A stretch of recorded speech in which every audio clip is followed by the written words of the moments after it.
Gangele en superviseur général du défilé. Le patron de la police camerounaise était à l'esplanade de l'Omnisport de Yaoundé. C'était le 14 mai 2018. Il était venu pour voir comment ses troupes s'entraînent pour la participation de la police à la 46e édition de la fête nationale de l'unité qui se célèbre le 20 mai prochain. Ils sont donc passés tour à tour, à pied marquant le pas, avec des carrés qui sont bien respectés. Et au départ, on a aussi vécu un passage de ce que sera le défilé motorisé de la police. En fin de compte, c'est un délégué général plutôt satisfait qui a quitté les lieux avec un air de travail bien accompli, en attendant bien sûr le JOJ et le passage de la police camerounaise devant le chef suprême qui est le président de la République. La situation humanitaire en République centrafricaine est grave et nécessite une réponse urgente et rapide. C'est ce qui ressort de la session d'information qui s'est tenue lundi 14 mai 2018 dans la capitale camerounaise. Session d'information entre pays donateurs, partenaires du système des Nations Unies et même aussi les hommes des médias. Cette rencontre a été présidée par le coordonnateur humanitaire en République centrafricaine, Najat Rojdi, en présence de la ministre centrafricaine de l'Action humanitaire et de la réconciliation nationale, Ligini Baïkwa, pour qui les besoins de son pays sont énormes, et cela dans plusieurs secteurs. Si rien n'est fait aujourd'hui, la République centrafricaine risque de tomber dans une crise humanitaire sans précédent.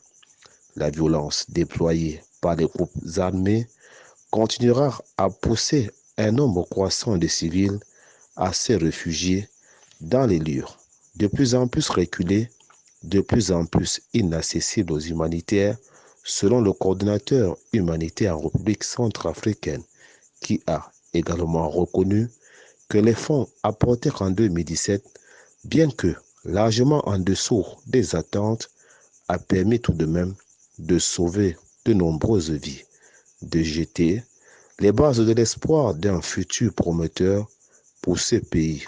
Bien entendu, si le soutien à l'action humanitaire en RCA s'accroît substantiellement. Le plan de réponse humanitaire d'un montant de 515,6 millions de dollars a été lancé en janvier 2018, mais à ce jour, il n'est financé qu'à hauteur de 10%.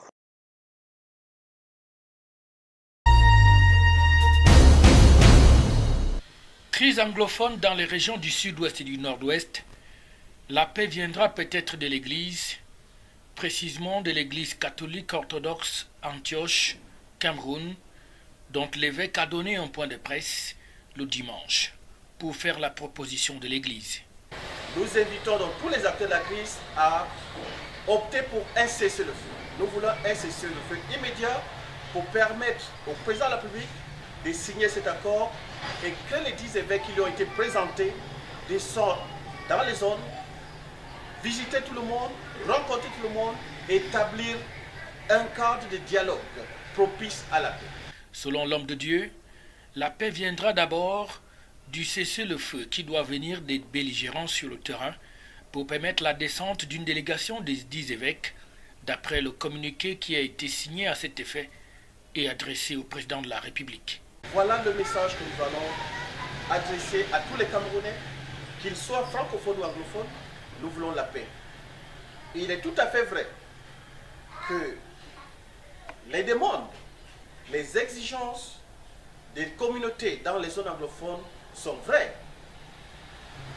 Mais il est tout à fait vrai aussi que l'intégrité territoriale du Cameroun est un facteur indiscutable.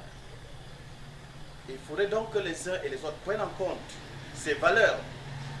La vie humaine n'a pas de prix. Cette guerre qui est engagée par les uns et les autres n'est bénéfique à personne.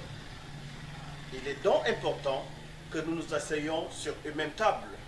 L'Église de Jésus-Christ s'engage à le faire et nous donne des garanties au chef de l'État que nous allons parvenir à obtenir un dialogue. Pour Monseigneur Nkoa, Paul Biya n'est pas du tout en va-t-en-guerre. La preuve, il n'a jamais donné l'ordre à l'armée camerounaise qui en est capable de descendre dans les régions concernées. Il n'est pas question d'exclure qui que ce soit. Si nous voulons un dialogue aboutissant à la paix, il faudrait que tous les acteurs de la crise soient sur la même table. Voilà pourquoi les orthodoxes et les églises associées, les églises Saint-Pierre associées, nous avons écrit au chef de l'État. Personnellement, j'ai signé cette lettre de ma main. Nous avons invité le chef de l'État à donner l'occasion à l'Église de Jésus-Christ de régler ses problèmes.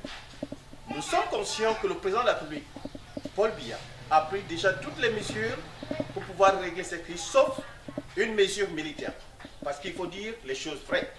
Si le président de la République avait opté pour l'option militaire, l'armée camerounaise est très forte. En 3 jours, elle aurait envahi le nord-ouest et le sud-ouest. Mais nous avons compris que le chef de l'État ne veut pas la guerre. Il n'est pas un va-t-en-guerre. Et nous pensons même qu'il mérite le prix Nobel de la paix. Toujours est-il que les évêques restent suspendus à la réponse du chef de l'État, mais aussi à celle qui viendra du terrain, où l'on doit d'abord observer une certaine accalmie pour l'amorce d'un véritable dialogue inclusif, seul moyen de parvenir à la paix dans ces 2 régions du Cameroun.